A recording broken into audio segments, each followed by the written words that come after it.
मैं किसकी औरत हूँ? मैं किसकी औरत हूँ? कौन है मेरा परमेश्वर? किसके पांव दबाती हूँ? किसका दिया खाती हूँ? किसकी मार सहती हूँ? ऐसे ही थे सवाल उसके।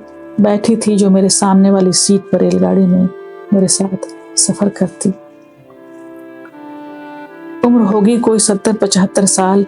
आंखें धस गई थी उसकी, मांस शरीर से झूल रहा था। चेहरे पर थे दुख के पठार, थी अनेक फटकारों की खाइयां। सोचकर बहुत मैंने कहा उससे, मैं किसी की औरत नहीं हूँ। मैं किसी की औरत नहीं हूँ, मैं अपनी औरत हूँ।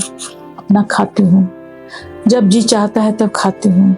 मैं किसी की मार नहीं सहती और मेरा परमेश्वर कोई नहीं। उसकी आंखों में भर आई एक असहज खामोशी। आह, कैसे कटेगा इस औरत का जीवन? संशय में पड़ गई वह। समझते हुए सभी कुछ, मैंने उसकी आंखों को अपने अकेलेपन के गर्व से भरना चाहा।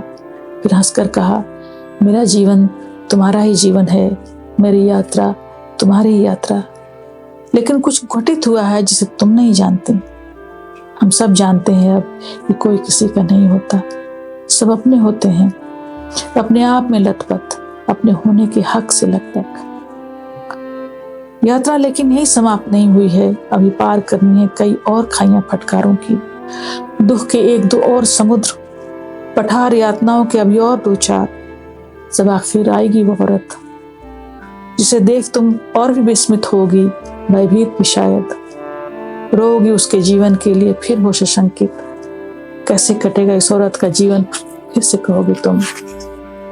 लेकिन वह हंसेगी मेरी तरह, फिर कहेगी, उन्मुक्त हूँ देखो, और यह आसमान, समुद्र और इसकी लहरें, हवा और इसमें बसी प्रकृति की गंध सब मेरी है। और मैं हूँ अपने पूर्वजों के शाप और अभिलाषाओं से दूर, पूर्णतः अपनी।